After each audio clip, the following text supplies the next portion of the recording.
5 S da reforma, e o último S é somente glória a Deus. Pode parecer assim para nós que estamos acostumados à doutrina da reforma, e como assim somente Deus? Tem alguma outra coisa? Mas na verdade, na época em que foi postulado que somente esses 5 S deveriam ser a verdade da nossa fé, ele concorria. Haviam várias coisas que as pessoas adoravam, várias coisas. Adoravam os santos, adorava a própria instituição igreja, adorava relíquias, que eram objetos sagrados, ou que se pretensamente faziam milagres. Então havia uma idolatria generalizada, e era preciso então, por isso não, adorar, que a Bíblia nos diz, é somente a Deus. E hoje, mais do que nunca, se você disser, se você é um idólatra, eu disse, não, só adoro a Deus. A pergunta é, que Deus? Porque existem, na verdade, vários conceitos sobre Deus. Essa mensagem que nós vamos falar essa noite foi pregada pela primeira vez, o original dessa mensagem que eu preparei, no dia 2 de maio de 1982, na Igreja Batista do Grajaú, no Rio de Janeiro. E, portanto, 35 anos. Eu, quando vi a data disso aqui, eu fiquei assustado. Faz 35 anos que eu preparei essa mensagem. E eu gostaria de discutir, segundo o que a Bíblia apresenta, o conceito bíblico de Deus. Então, quando eu estiver falando quem é Deus, é o Deus da Bíblia. Porque existem outros conceitos sobre Deus. Mônica me mandou um WhatsApp com uma frase atribuída ao Papa essa semana, não sei se foi essa semana, dizendo que Deus não existe sem o homem. Eu não sei se ele falou tal bobagem, não acredito que tenha falado. Mas esse não é o Deus da Bíblia, que ele só existe se o homem existir. Deus existe antes de todas as coisas. Porque a primeira característica de Deus que a Bíblia nos apresenta, que está no versículo 1 da Bíblia, é que Ele é o Criador de todas as coisas. E não foi o homem a primeira coisa a ser criada, pelo contrário, foi a última. Deus é o Criador. O Deus da Bíblia, Ele é o Criador. Ele já começa dizendo no princípio, criou Deus os céus e a terra. É o que diz o primeiro versículo da Bíblia. A Bíblia não questiona a existência de Deus. Ela parte da pressuposição de que Deus existe e Ele é o Criador de todas as coisas, inclusive o homem, no qual Ele deu um toque especial. O homem não é uma criatura igual às outras. Ele foi formado à imagem e à semelhança de Deus. Então Ele é alguma coisa especial. Nós somos a coroa da criação de Deus. Somos especiais porque Ele nos fez à sua semelhança. Mas Ele é o Criador de todas as coisas.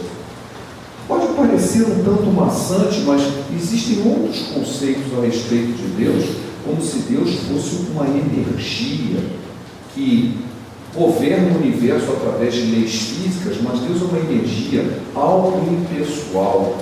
Ou existe uma outra maneira de ver em que Deus é a união de todas as almas. Todos nós nos juntamos para formar Deus. Quando nós morremos, nós nos entramos como se fosse uma grande massa divina, a qual nós fazemos parte. É um grande bolo e a qual nós somos um pedaço desse bolo. Isso é um outro conceito de Deus. O conceito bíblico de Deus não é esse. O conceito bíblico de Deus é um ser eterno, onipresente, onipotente e o Criador de todas as coisas e pessoal. Ele nos conhece pelo nome, Ele nos chama pelo nome. Ele não nos vê como multidão, Ele nos vê como indivíduos. Isso é uma diferença muito grande das demais conotações ou visões que as demais religiões têm a respeito de Deus. E Deus não nos vê como multidão, Deus nos vê como indivíduos. Lá em Apocalipse 1:8, nós vamos ler já, aparece a ideia de que Deus é eterno. Mas antes, a ideia de que Deus era eterno, que não era uma coisa muito perceptível para as pessoas daquela época do Velho Testamento, Para nós hoje não é imortal. A nossa alma é imortal. Ela teve um nascimento, mas não tem fim. Deus não é imortal, Deus é eterno. Ele não teve começo e não tem fim. É diferente. Quando Moisés teve um encontro com Deus, o primeiro encontro que ele teve, o famoso episódio da sarça ardente, descrito lá em Êxodo, no capítulo 3. Deus chama ele reconhece que era Deus. Deus diz para ele que ele estava diante de um sol sagrado, que ele deveria se aproximar. Deus disse que veio, olha, eu estou vendo que meu povo está clamando, está sofrendo, e eu vim aqui para enviar você. E Moisés faz uma colocação interessante, porque diz, olha, as pessoas ouviram falar, mas se eu chegar lá e dizer, olha, o Deus dos meus pais me enviou, eles não sabem nem o nome, não tem nome, você não tem nome. E Deus, ao dar o nome dele, ele já dá uma conotação interessante. Isso está em Êxodo, no capítulo 3, versículo 13 e 14. Disse Moisés a Deus: eis que quando eu vier aos filhos de Israel e lhes disser, o Deus de vossos pais me enviou a vós outros, e eles lhe perguntarem qual o seu nome, que lhes direi? Disse Deus a Moisés: eu sou o que sou. Disse mais: assim dirás aos filhos de Israel: eu sou, me enviou a vós outros.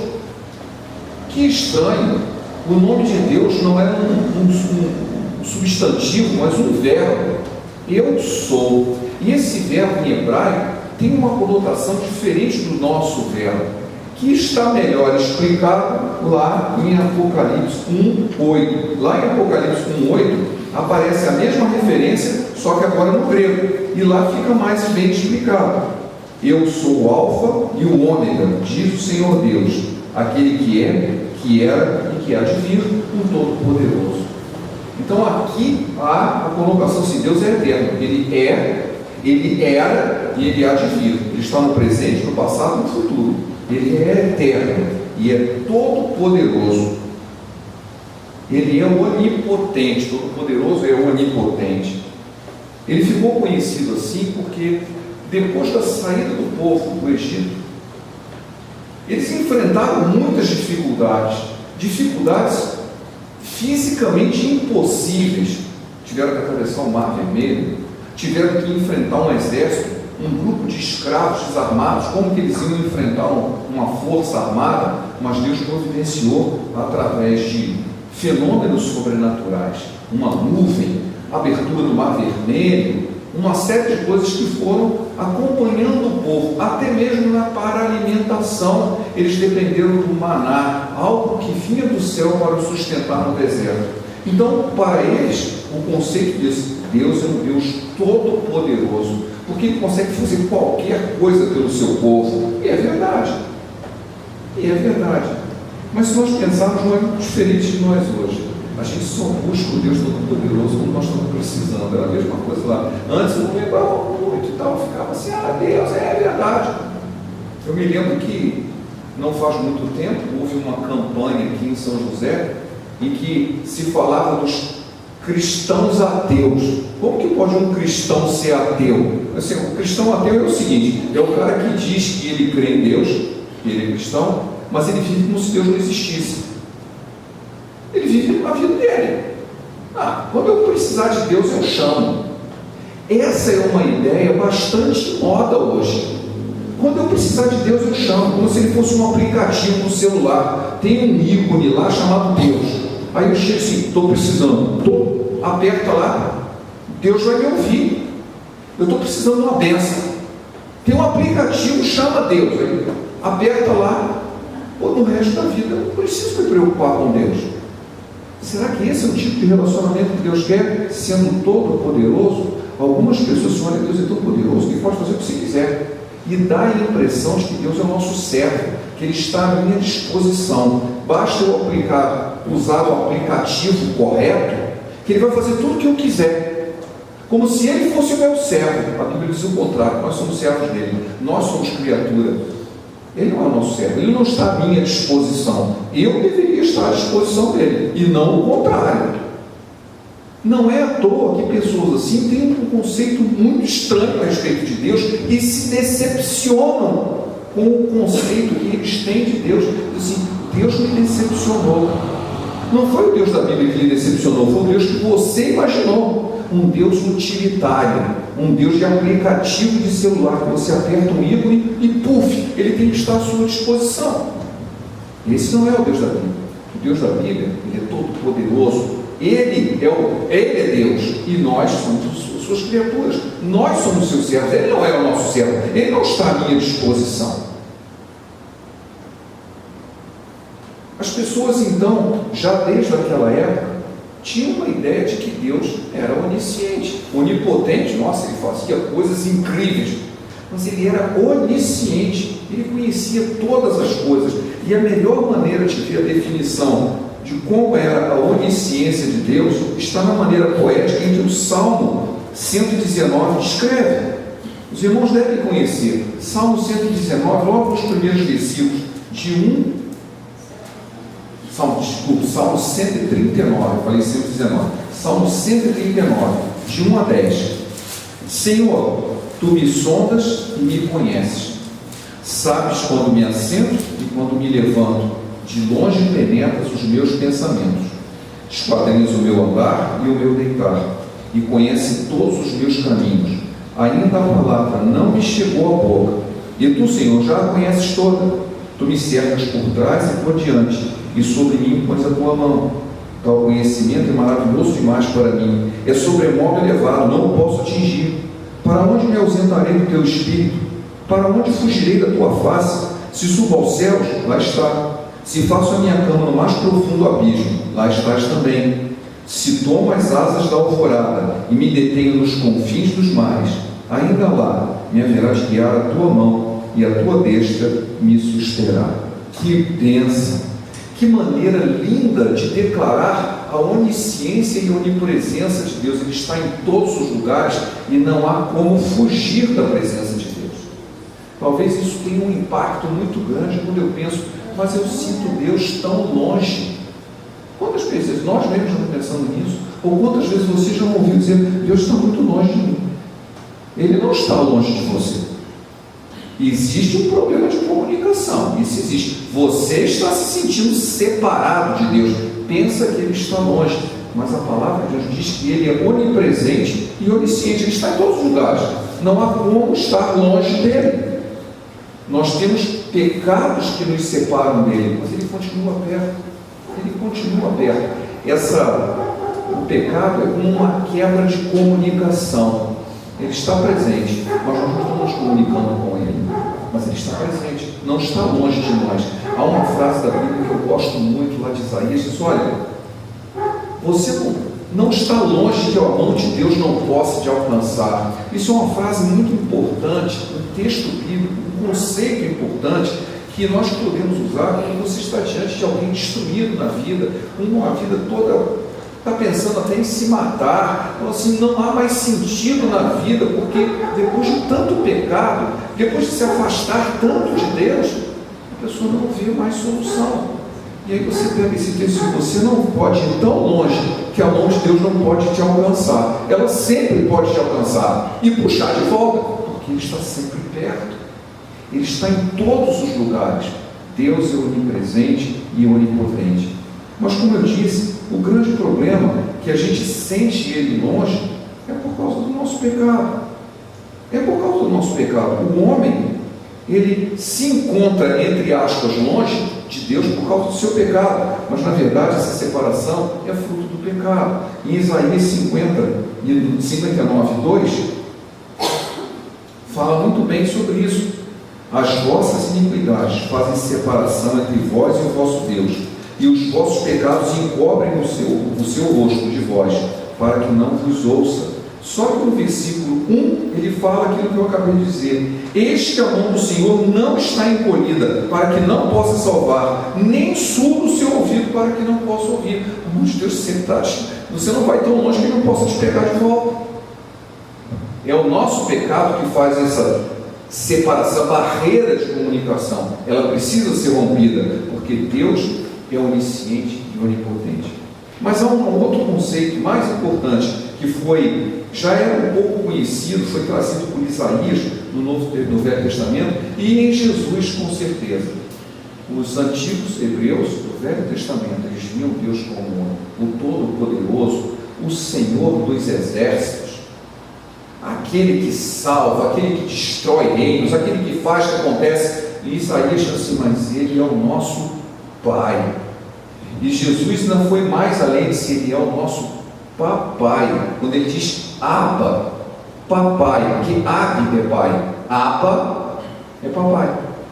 É o diminutivo, é quem trata com intimidade. É o nosso Papai. E é interessante entender que Deus é o nosso Pai. Porque se você comparar, e o Novo Testamento faz essa comparação várias vezes, as características de um pai amoroso se aproximam ou se correspondem a de Deus. É muito oportuno, porque um pai, ele guia o filho, um pai cuida do filho, um pai ensina o filho, um pai repreende e disciplina o filho. E Deus faz tudo isso conosco. Então é bem adequado entender que Deus é o nosso pai. Apocalipse 3,19 diz: olha, eu puno e repreendo a quantos amam, sê pois zeloso e arrepende-te. É Deus agindo como um pai, que castiga o filho porque quer vê-lo corrigido, quer ver como uma pessoa de bem. Hoje vivemos uma época bastante complicada dos casais que estão criando seus filhos, mas há uma carência de amor muito grande, não das crianças, carência de amor dos pais, que querem fazer de tudo para conquistar o amor dos seus filhos, e em vez disso não conquistam, porque primeiro você tem que conquistar o respeito. Ninguém ama quem não respeita, e aí os filhos fazem desaforos, não respeitam seus pais, porque o pai quer fazer tudo pelos filhos. A Bíblia diz que o pai que ama castiga, e Deus, como um pai amoroso, castiga os seus filhos. Nós,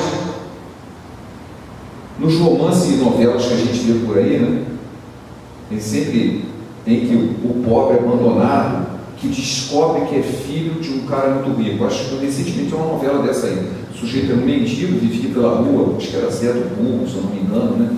Ele não tinha nada, ele vivia vendendo pipoca, um negócio assim, até que ele descobre que ele era filho de um cara muito rico. E o cara morre e deixa a herança para ele. Nossa, que maravilha, né? Mas, nossa, será que Deus é assim? Né? Mas Deus é um homem muito rico, né? É um ser todo-poderoso do universo. Ele não é um homem, mas ele é dono de todo o universo. Então nós nos descobrimos, se nós somos uns filhos meio largados, né? Não largados por Deus, mas nós mesmos nos largamos. Nós descobrimos de repente que Deus, o nosso Pai, Ele é dono de todas as coisas.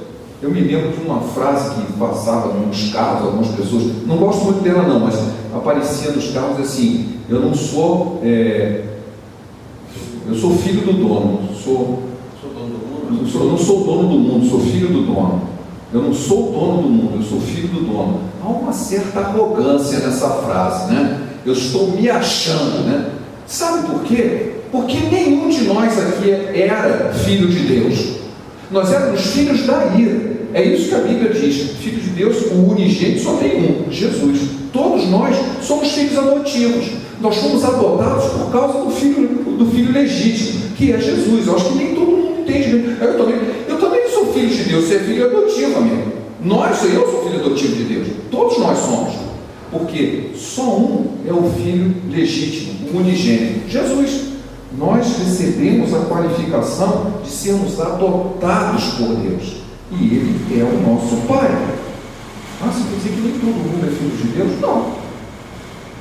Todos somos criaturas de Deus. Mas eu achava que eu era filho de Deus. Não é. Filho de Deus é só quem aceita o filho legítimo, o filho unigênito. Aonde está isso?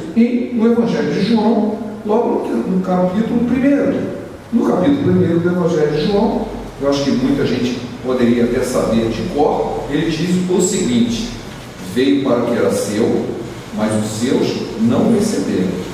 Mas todos aqueles que o receberam, deu-lhes o poder de serem feitos filhos de Deus. Saber aqueles que creem no seu nome. 1 João 1,12. Todos quantos receberam, deu-lhes o poder de serem feitos filhos de Deus. Nós não somos filhos de Deus naturalmente. Somente aqueles que aceitam o senhorio de Jesus em suas vidas se tornam filhos de Deus por adoção. É muito importante saber isso. E aí Deus se torna o nosso Pai. Antes ele é só o nosso Criador. Ele agora se torna o nosso Pai e nós nos tornamos co-herdeiros de Deus. Esse é o nosso Deus. Recentemente, até não aqui nessa igreja, mas na outra, eu preguei sobre uma ideia que as pessoas têm assim, mas eu posso crer em Deus, eu não consigo provar que Ele existe. Não consigo provar que Ele existe. Olha, essa não é uma pergunta correta. A pergunta certa não é se Deus existe ou não. A pergunta certa é: se Ele existe, eu estou interessado em conhecê-lo? Preste bem atenção. Se Deus existe, eu estou interessado em conhecê-lo, porque se a resposta a essa pergunta for não, todas as demais são irrelevantes. Deus existe? Não interessa. Não estou interessado mesmo. Ah, mas Ele quer se relacionar com... Não quero, mas eu quero. Não estou nem aí. Não faz diferença se Deus existe ou não. Não quero saber dele. Mas se a resposta a essa pergunta for sim, se Deus existe, eu quero me relacionar com Ele. Ah, é interessante porque Deus disse em mais de um texto da Bíblia que Ele está interessado em responder a tudo aquilo que o busca. Então passa a ser assim uma responsabilidade compartilhada. Você está interessado em me conhecer? Ele busca que eu me faço conhecer. Então não se preocupe com provar que Deus existe. Se você está interessado em conhecê-lo, busque-o, porque Ele disse que vai responder. E aí a responsabilidade de provar a existência dele é dele mesmo, não é minha. Porque há uma arrogância muito grande assim, e eu preciso provar. Me lembro do professor do seminário que fez exatamente isso, ó. A hora que eu puder, chega assim, acabo de escrever a fórmula de Deus aqui, ó. Deus está aqui, nessa fórmula aqui. Sabe o que eu faço? Pronto. Eu me tornei maior do que Deus. Eu posso colocar Ele numa fórmula? Não, eu não posso. Ele é o Criador de todas as coisas, eu sou a criatura. Eu dependo dele para entender a respeito dele. Ele disse, olha, me busca que eu te esclareço. Ah, então é isso, eu vou fazer e Ele vai se estabelecer. Não, jamais vou conseguir eu provar a existência dele, mas Ele pode provar a sua existência para mim. É o que diz a Bíblia. Esse é o Deus da Bíblia. Ele está esperando que nós o busquemos para que Ele se mostre para nós. Ele se prova. Eu não tenho condições de provar a existência de Deus. Por mais sábio, cientista, ninguém tem, porque Ele é superior a nós. Jamais seremos superiores a Ele. Somos criatura. Mas Ele disse, olha, mas eu estou interessado em me relacionar com você. Me busque e eu vou te responder. Eu vou te mostrar coisas grandes e novas que você ainda não sabe. Está lá em Jeremias esse texto. Esse é o Deus da Bíblia. Criador, onipresente, onipotente. Mas o nosso Pai, que está interessado em se mostrar para nós, em nos tratar como filhos, em cuidar de nós e nos levar à presença dEle no fim da história. Amém? Vamos ler Apocalipse 5, que é o fim da história. Apocalipse no capítulo 5, João vê o que está acontecendo no céu quando ele vê um livro onde estão escritos todas as pessoas que iriam estar lá no céu. E o anjo disse, olha, ninguém é digno de desatar os selos desse livro. Somente um é digno. O único que é digno, Jesus era digno. E quando ele então rompe esses selos, ou se propõe a romper os selos, há um novo cântico. Apocalipse 5:9. E entoava um novo cântico dizendo, digno és de tomar o livro e de abrir os selos, porque foste morto, e com o teu sangue compraste para Deus os que procedem de toda tribo, e língua, povo e nação. E para o nosso Deus os constituíste reino e sacerdotes, e reinarão sobre a terra. Vi e ouvi uma voz de muitos anjos ao redor do trono, dos seres viventes e dos anciãos, cujo número era de milhões e milhões e milhares de milhares, proclamando em grande voz, digno é o Cordeiro, que foi morto, de receber o poder, e riqueza, e sabedoria, e força, e honra, e glória, e louvor. Então vi toda a criatura que há no céu, e sobre a terra, debaixo da terra, e sobre o mar, e tudo que neles há, estavam dizendo, àquele que está sentado no trono, e ao Cordeiro, seja o louvor, a honra e a glória e o domínio pelos séculos dos séculos. Amém. Que o Senhor possa abençoar ao nosso coração, esse é o nosso Deus. Vamos orar? Pai, obrigado, porque a Tua palavra vem sempre tocar no nosso coração. Queremos conhecer-te mais, queremos chegar perto de Ti, mas as nossas imperfeições, os nossos pecados têm sido, Pai, a barreira que nos impede, mas o Teu amor, através de Jesus, rompeu essa barreira. Temos acesso a Ti livremente, porque Jesus deu o seu sangue por nós, derramou o seu sangue por nós, Ele deu a sua vida por nós. Que essa verdade esteja sempre em nosso coração e que possamos nos aproximar de Ti como um Pai amoroso que cuida dos seus filhos. Ajuda-nos nesse mistério, Senhor. Te pedimos em nome de Jesus. Amém.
Somente